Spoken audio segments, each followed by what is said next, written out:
somewhere along the way, you picked up a definition of success that was not yours. And it wasn't this single moment that you'll be able to point to. So I don't want you to try to look back and think, what do you mean? It's the way these things always happen is gradually and through this repeated exposure, through this invisible osmosis of absorbing what the people and the environments around you treated as the measure. What were people celebrating? What were they questioning? What did they reward? What did they look at sideways? What did they hold up as evidence that someone who was doing well, and what they pointed to as evidence that someone was not doing well? That kind of just all came to us. And that definition, the one that got installed before you had the conscious capacity to question whether it fit you, that definition of success in your life is running the evolution system of your entire existence right now. It's the benchmark you're measuring against when you assess whether or not what you're building is enough. When you decide whether to feel good about where you are or if you're going to let yourself feel behind. You're measuring the success when you determine whether the version of success you have built or are building counts as success or something that still needs to be justified. And I want to ask you a question.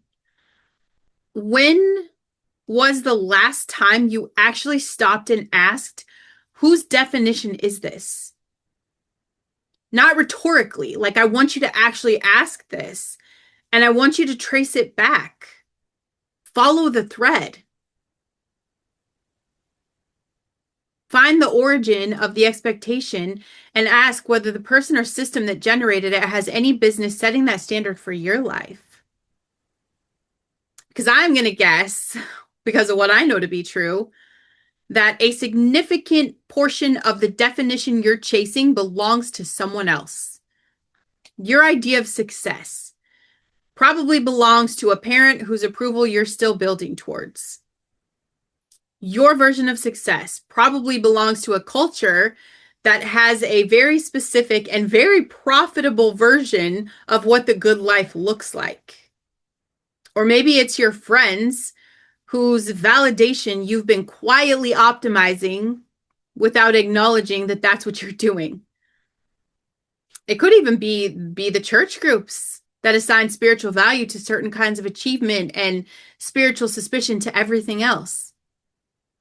Maybe your idea of success is based on an industry that has a very specific metric and uses it to determine who gets taken seriously and who doesn't. And I'll take this a step further and say that the life you would actually build if you cleared all that bullshit out, if you sat with the question of what you actually want rather than what you're supposed to want, looks at least somewhat different from the life you have been building towards. And today, in this episode, why don't we find out how different that would be, and then let's do something about it. Hey, you guys, welcome to the Listen Bitch podcast. I am your host, Brandon Lynette. I am the voice authority, the podcast coach, and I'm going to say it like I say it. Your mess is your message. And today we're going to really help us put our finger on that thing that is running underneath almost every other pattern that we've talked about this entire season, okay? The expectation. It's not your expectation, but the one that was handed to you, the one that you just absorbed before you had the tools to evaluate it. The expectation that has been the invisible standard against every version of your life has been judged by you, by people around you, by that quiet internal voice that's keeping score whether or not you asked it to. And you guys know, like before we get too far in this show, today's episode is brought to you by Super Patch. We're doing joy today. Here's my baby. Here's my baby Joy. Okay, I want to just talk about joy because it is a necessity in my life. Um, this is what I want you to feel by the end of this episode. Not just clarity, not just clarity about whose expectations that you've been running, but genuine joy about what your own definition of success looks like when you actually find it. And joy is the patch I reach for when I need my nervous system to remember what it feels like just to be in the right place, doing the right thing by the right measure, naturally feel joy and happiness and optimism. And sometimes do I need a boost? Absolutely, y'all. It has been a long day and there's little lives that depend on me and there's all this responsibility and I'm having hundreds of conversations and I feel really great. But sometimes like on days like this when I'm kind of pushed to that limit, I just like to just come back to this to the center focus of what's most important. And right now, this is what the right definition of success is going to produce for you. My patches, every single patch in here is drug-free, no ingredient, vibrotactile technology that supports your brain in accessing the emotional state that your life was supposed to build toward. Okay? I always have the link in the show notes. This is a big anti-pharma movement and I mean, I've been living with these things for a year. Like a year and a week now actually. So, let's get back to expectation, y'all. Back to the regularly scheduled programming. Whose definition of success are you actually chasing? Let's find that out because this is how the expectation kind of get installed. The brain is a meaning making machine. Okay? Say that 5 times fast. The brain is a meaning making machine. And meaning, especially in early life, comes almost entirely from the environment, like from the signals, like the verbal, nonverbal, direct, and ambient that the environment sends about what is valued, what is threatened, what is celebrated, what is questioned. And your brain does this incredible job of taking all of those signals in and it builds a model from them. And then it starts using the model as the operating system for evaluating every experience in your life that follows. This is not a flaw. Your brain isn't broken. This doesn't make you special. It's just the architecture of learning. The brain has to start somewhere. And where it starts is the environment it's born into, which means your values, those priorities, the definitions of success and failure that your earliest environment held, that went into the model. That was part of the early programming. And it's not optional data. This becomes the foundation. As the stuff the self-concept is built on before there is a self-concept sophisticated enough to evaluate the inputs. We talked about self-concept a couple episodes ago. And neuroscience tells us how deeply this goes. The values and expectations absorbed before approximately age 7, that shit is processed and stored differently than those acquired after. So earlier acquisitions go in through the same channels that process the most fundamental, survival relevant information. They get integrated into the deepest layers of your neural model. They become, in the most literal neurological sense, the background operating system rather than just like the applications that run on top of it, right? This is the core program in your brain, which means the expectation that was installed at age 5 by the parent whose approval was the most important thing in the world is not just a belief you held, it's the lens through which you evaluate every belief. It is not one of those things your brain measures against. It's part of the measuring instrument itself. And the measuring instrument, you guys, it's not neutral. It can't be. It was built from the specific environment with those specific values and priorities. And those values and priorities may have served the environment that generated them. Absolutely. But they may not serve the life you're trying to build. But guess what? This shit doesn't self-update.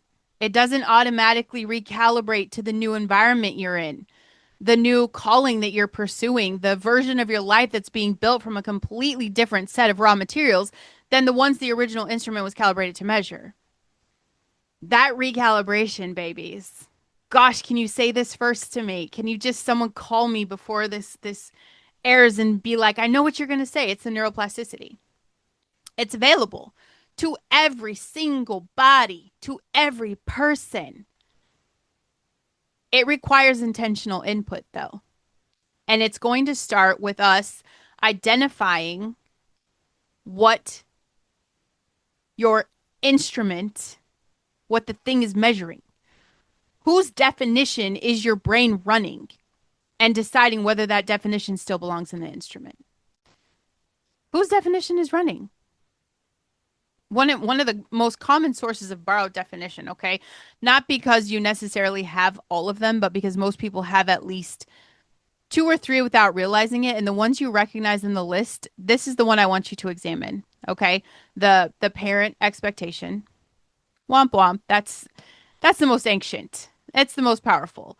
Not because your parents were trying to limit you, okay?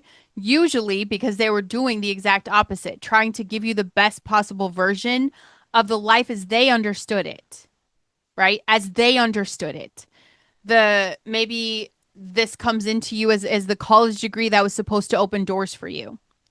For me, it was my first published book, A Dream Come True, right? Womp womp. Maybe it's that stable career that was supposed to provide security, or the version of the relationship and family and trajectory that was supposed to produce safety.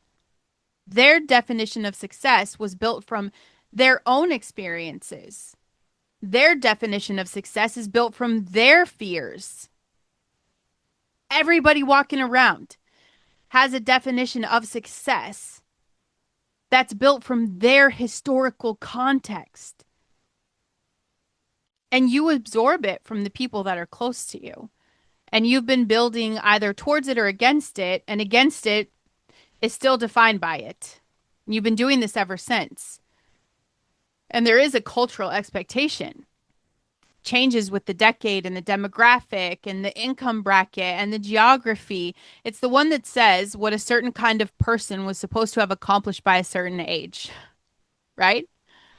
Uh, where's the house and the income? And how come you're not married yet?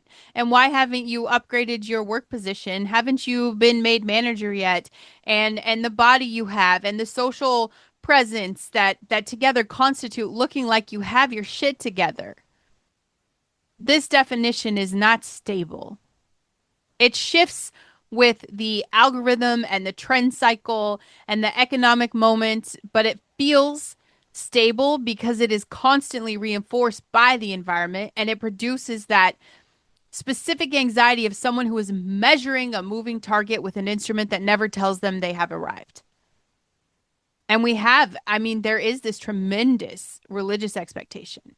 Depending on the tradition you came up in, you're assigned spiritual weight to certain kinds of achievements and spiritual suspicion to others. The version of success that stays busy and productive, that's holy, rest is lazy, or this that wealth is the devil's money and poverty is character, or that sacrifice is faithfulness and self-care is selfish, or that visibility is pride and obscurity is holiness. These definitions were generated by cultural readings of scripture that served specific institutional purposes. You were manipulated. They have been doing damage in the self-concept and the calling of gifted, called genuinely faithful people for generations. They are not the voice of God. They are the voice of a tradition that someone, sometimes got it right and sometimes they got it very badly wrong. And there is this industry expectation, the one that your professional field has about what success looks like. Okay, what the acceptable trajectory is, what the makers of credibility are, the gatekeepers. This is what they require before they take you seriously.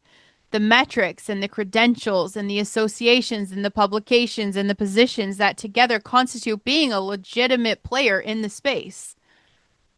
That definition is not wrong, exactly. Absolutely, there's value in professional credibility, but it's often a definition built by and for the people who were already inside the structure. And it's usually always calibrated to make the people outside the structure feel like they need permission from the inside before they are allowed to matter. I You don't need anyone's permission for shit.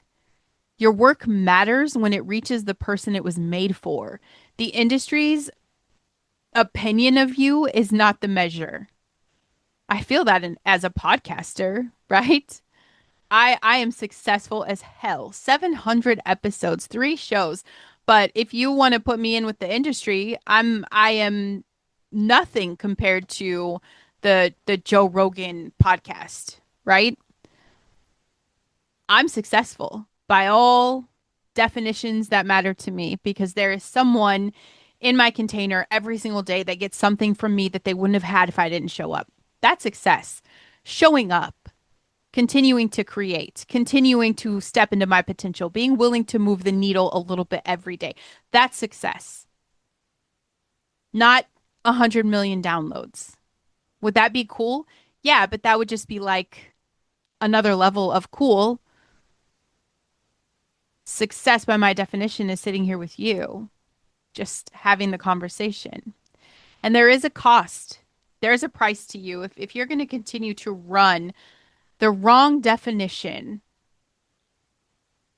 if you spend your life chasing the idea of success that doesn't belong to you,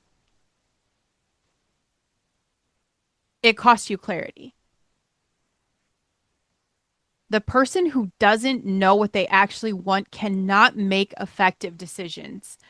Every decision has to be, it just gets through multiple competing definitions simultaneously. You know, what does this do for my parents' approval? What are they going to think of this? Oh my gosh, what does this say about my cultural positioning? What does this communicate to the industry? What are my friends going to think? What is the church going to think? Uh, a decision that emerges as is a compromise between all of those external measures rather than a clear expression of the actual direction. I'll be honest, compromises, they don't build shit. They just keep you confused. They keep you spinning in circles where you feel like you're doing a lot because you're running these ideas through everybody else's permission slips, whatever you want to call it. You're doing a lot, you're going nowhere, and you're going to be exhausted because your energy is just being distributed against too many competing metrics that don't matter. And it's going to cost you your satisfaction. I've been so blessed to get to work with some incredibly powerful high income earning women. And the story is all the same. Every person that sat across from me had money in their bank account that I don't know that I'd ever likely see in my bank account. And they were the most miserable, exhausted women I've ever met, the most depressed because they were chasing someone else's success. It costs you satisfaction. It costs you peace. The person who's achieved someone else's definition of success arrives at the destination and you're going to feel hollow. I know I've shared this before. And the problem is not ingratitude. The problem is that the destination wasn't theirs. They build towards someone else's benchmark and then they reach it and they found that reaching it doesn't feel that space that space that was shaped by their own actual calling. The calling was never pointing to that benchmark. It was pointing somewhere else and arriving at the wrong destination. However impressive the arrival, but it doesn't produce the same satisfaction of arriving at the right one. And this is the thing, too, I think about my relationship with Christ, and I think that someday I'm going to be held accountable. Did I talk to the right people? The cost for you, it's going to cost you the people that you were made to reach. That's a heavy burden to think because you were so worried about everybody else's approval and you just measured your life with everyone else's metrics and you didn't give a shit about what your real calling was. You're out here in the nethers. And I feel like I'm going to stand in front of him one day and he's going to be like, man, you know, you didn't show up because you're so worried about what everybody else is going to think. And Mary Jo never got to hear the truth about her potential or that her mess could be her message and she never got her launching point. That's heavy.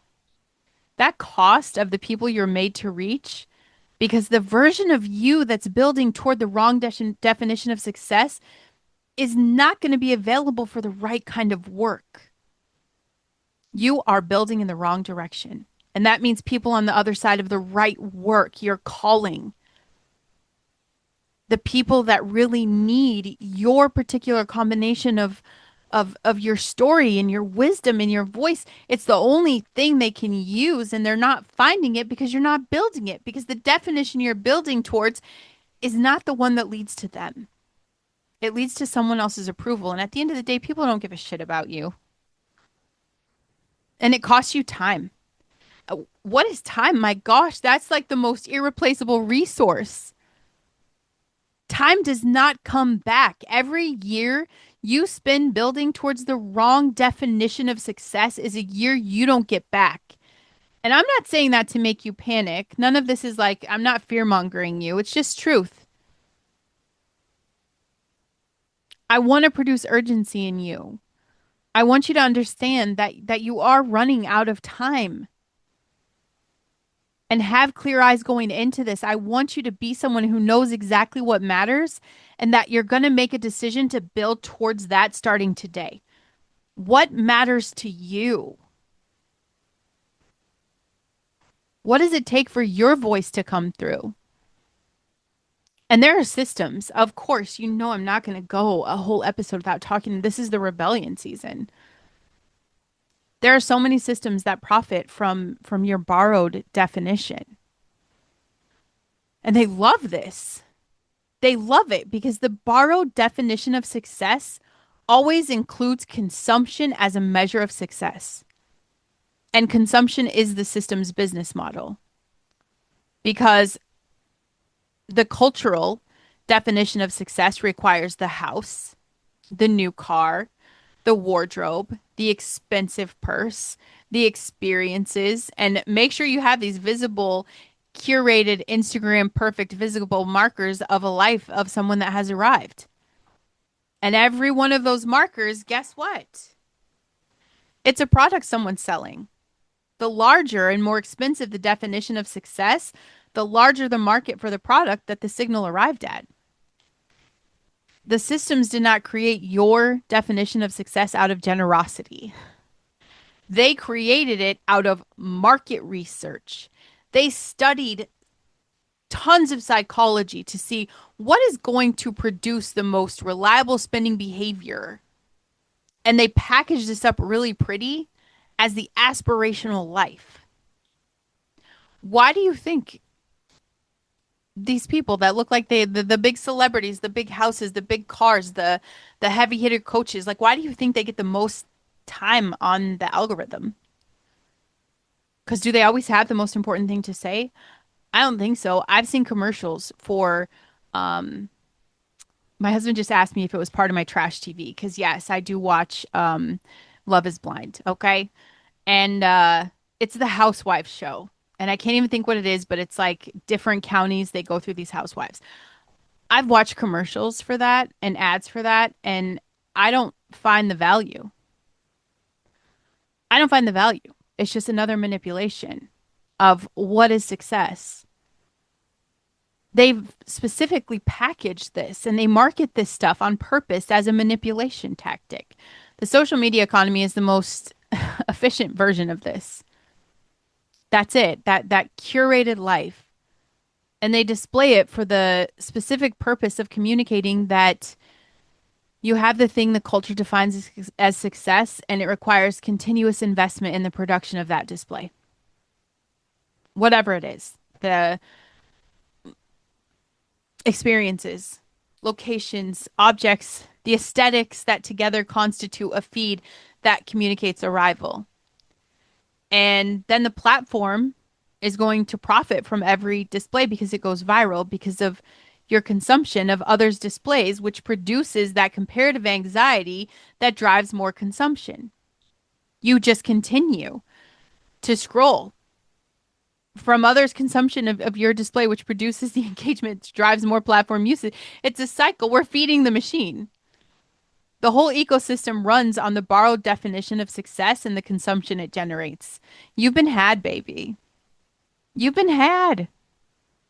Your own definition of success does not require the same level of external validation.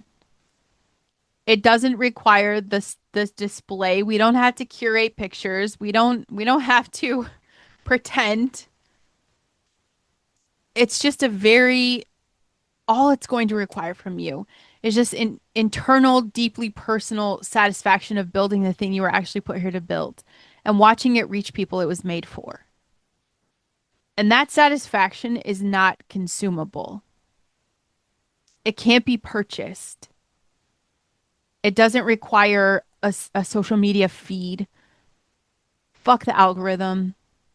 The systems that profit from your spending and your engagement cannot generate it and therefore have a financial interest in making sure you never find it. How are you going to feed the machine if you have a successful life? If you're out there helping other people, if you're getting your house in order, if you're homeschooling your kids and you're present with your family and you're working on becoming a better person, how are we feeding that engagement? How are we feeding the machine? How are we, creating this algorithm that is like a monster?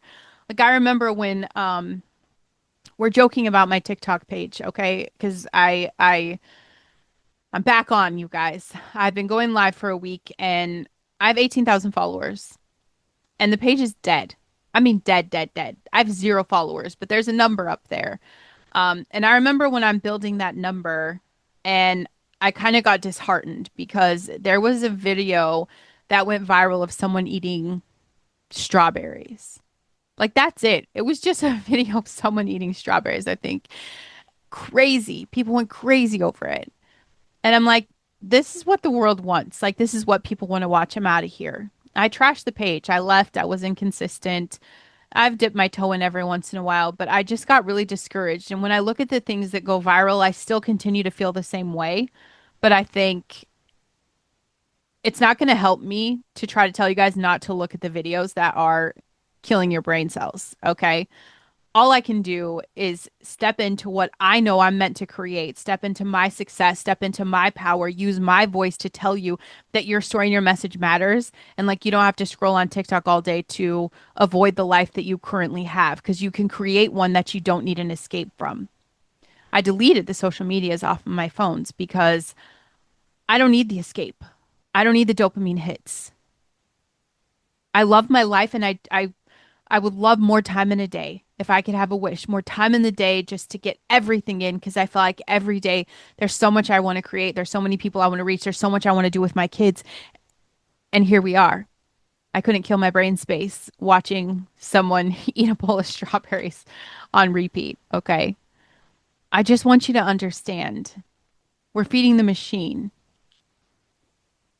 And your definition of success is available to you. It is yours. It's completely, completely free. It's not going to cost you a dime to find it. Yeah. Did I chase the wrong definitions of success? Oh my. How do you think I know what I'm talking about at this point? How do you think I know what I'm talking about? Very, very, I wanted the recognition definition, the one where success meant being seen as successful by specific people whose opinions I decided really super mattered. I wanted the industry validation. I wanted the peer acknowledgement. I wanted the markers of credibility in this space that communicated to the room that I was the real deal. I was building towards that genuinely, putting energy into the pursuit of it. And what happened when I got some of it? Dreams came true. Recognition came. Acknowledgements came. The big stage came. Markers accumulated. The satisfaction was exactly what I predicted it would be. Brief, partial, immediately generating the question of what was next? Because recognition, it turns out, is a fucking terrible foundation for a definition of success. Not because recognition is bad, but because it's external. And y'all, I'm going to say this forever. External does not produce internal. No amount of people telling you that you've arrived produces the feeling of having arrived. because the feeling of having arrived is not produced by the external validation. It is produced by the internal alignment. It is a very private, like nobody can give me the experience of peace and success that I have and the experience of doing the work that I was made to do for the people I'm made to do it for and knowing that that's the right thing. I don't give a fuck if you believe it. I don't need you to pat me on the back. I don't need the accolades anymore. I found my voice. I answer to one. That's what I care about. The freedom from that, the weight of the world is off of my shoulders. I know I'm doing the right thing. And the day the definition shifted, the day I stopped and I realized that this was not about recognition and I started building towards the connection. That's when everything in my life just got better. And it's not bigger. I'm not more recognized. Actually, I'm less recognized. Like my metrics, deleting social media, I don't care about all that.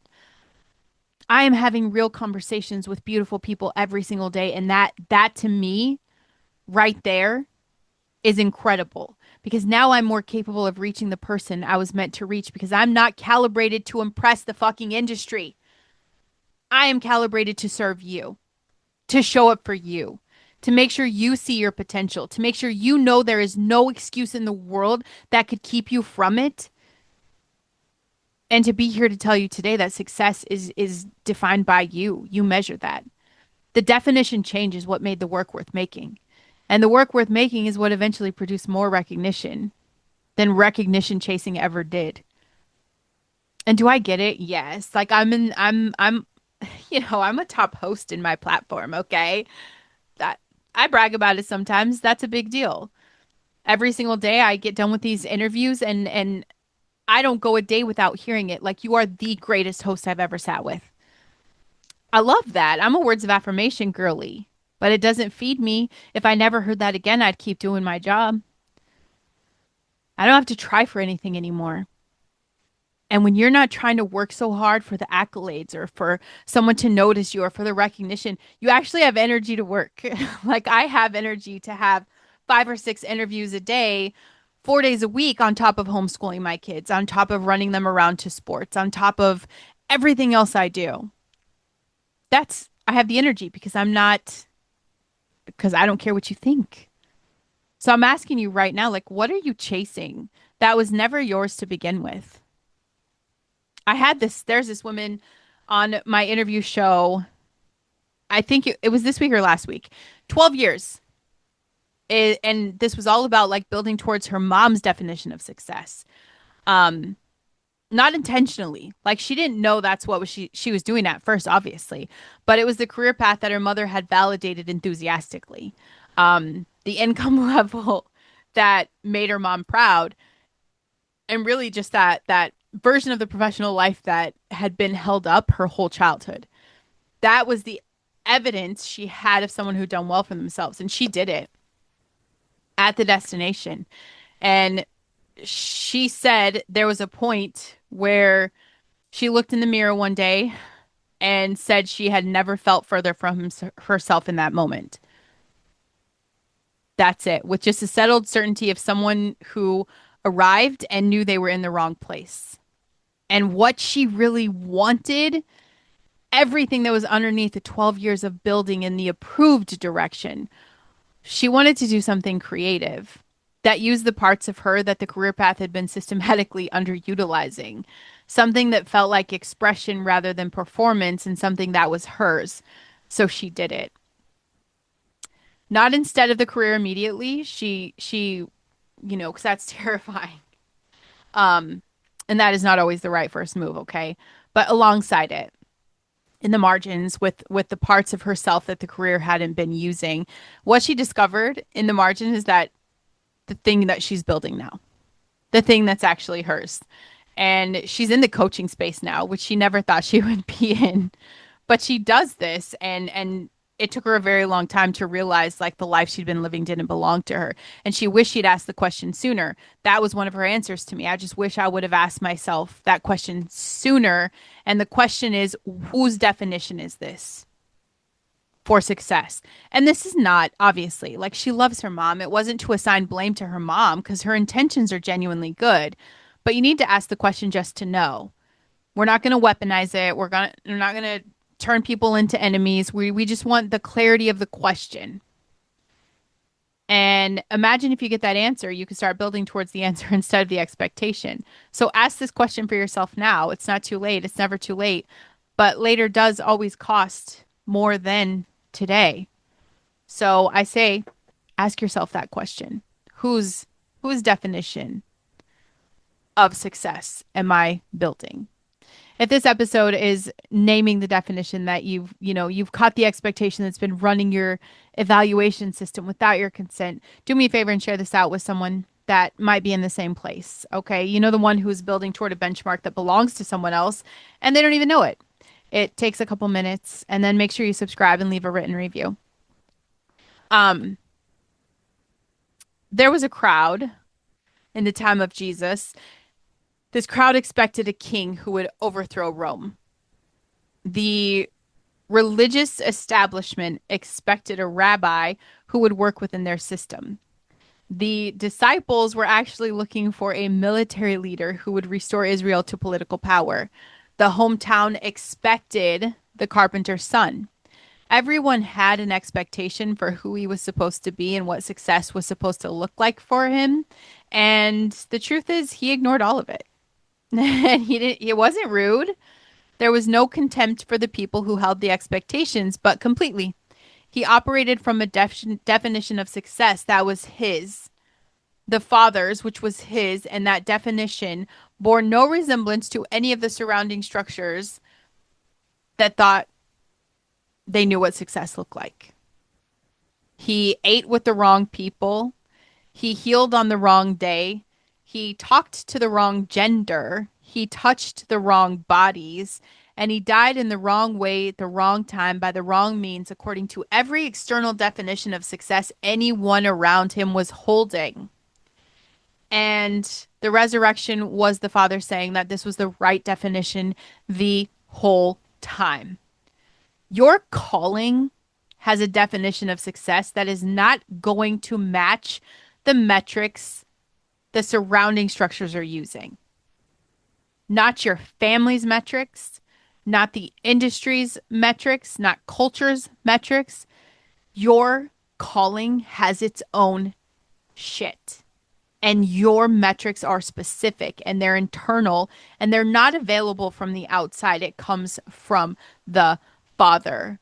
It comes from knowing whose you are and what you are here for and what it looks like when the thing is working the way it was supposed to work. I found it. I've joked my whole life. There is not a guidebook to life. My third year of reading the Bible, we have a guidebook to life. Holy shit. Cover to cover, you have the guidebook. That definition is available to you. In the quiet, in the honest conversation with God about what you actually want and who you were actually made to be and what success looks like when it is measured by the one whose opinion is the only one that ultimately matters. It's the only one I answer to now. And I'm just saying, ask him. Like he has the definition and it's not the one the culture has been selling you. But it is the one that gives you that freedom and like I said, that energy, because I'm not out for anyone else's approval. I run things by him and him alone, and we work the rest out ourselves. This week, I want you to do 3 things in order. We're back on the number 3. It's not just one thing right now. It's 3 things in order, not simultaneously. You can't do it all together. This has to be in order. So first, you're going to trace the definition.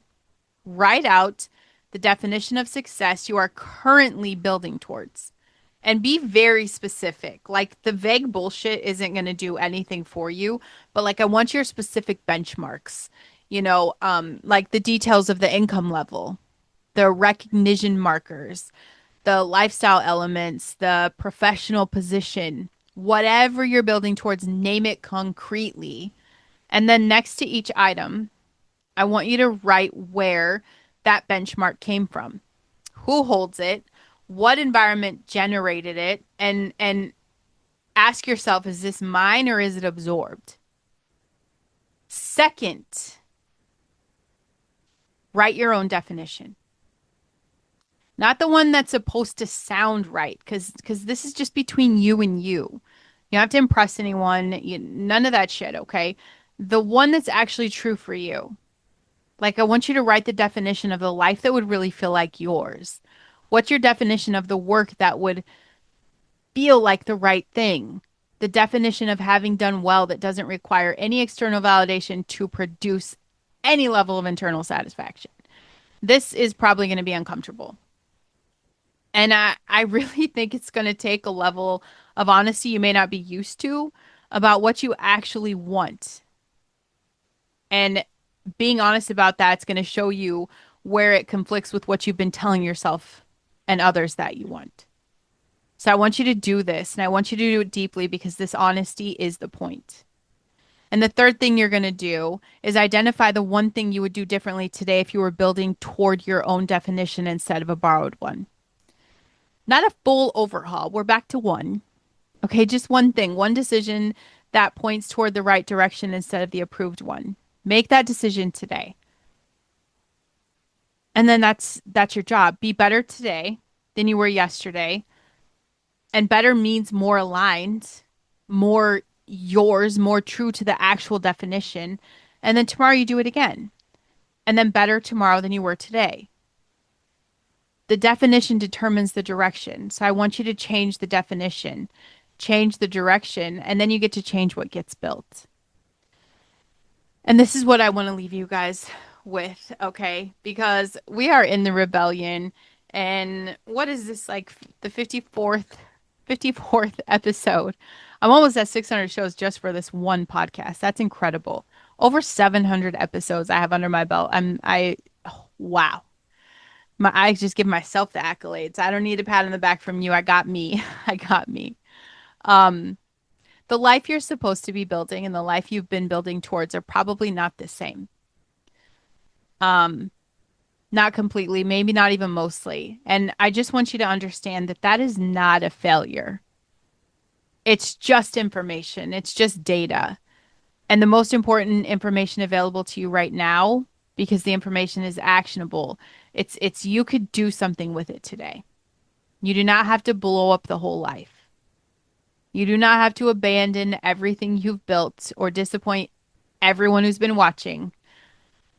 Been there, done that, have the bumper sticker and the postcard and the t-shirt. You don't want it.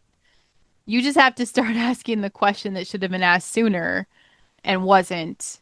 Whose definition is this, and is it mine? When the answer reveals the gap, when you start to see the distance between the borrowed definition and your own, I just want you to make one move in the direction of yours today. Small, but a real step, a real action in the direction of the life that actually belongs to you, toward the people who are actually waiting for it, and measure it by the standard that actually belongs to you. I love what I do. I help people all of the time find the definition that belongs to them. And then I help them build the voice that belongs to the mission, whether it's a podcast or a book, or you want to get on stages, you want to do a TED Talk, whatever that is. We don't worry about the industry's definition of a successful podcast. We find this very specific, personally true, this is what I was made for version. Like I was telling you, my arena. I bring you in my arena. The version of you and the version of success and the version of your podcast that reaches the people it was built for, because it was built for them rather than for the metrics. That is the work, and that is what I do. Make sure you check the show notes if you are curious about what it is to come work with me. My Egyptian is still working on my website. We did get into it yesterday, so I'm so excited for that to roll out in the next probably week or two. So keep your eyes open on that. I think the website still looks pretty lame right now, but you can still give me a follow, still get into the list, the mailing list, my love letters, okay? What else do I need to say? Yeah, you guys could check the show notes because that's available to you. It is almost midnight, right? It's 11:30 at night, so I know I'm losing it, y'all. Check the show notes. You guys can find my patches link in there. Um, Message me. You could do that. Tell me what your own definition looks like when you're honest about it. And then I dare you to come on my newest show and tell me why you're special. Curiously, I want to know, and so does my audience. We'll be good to you, I promise. You guys just be better today than yesterday, better tomorrow than today, and today be more you and yours than you were yesterday. I love you guys. I'll see you next week.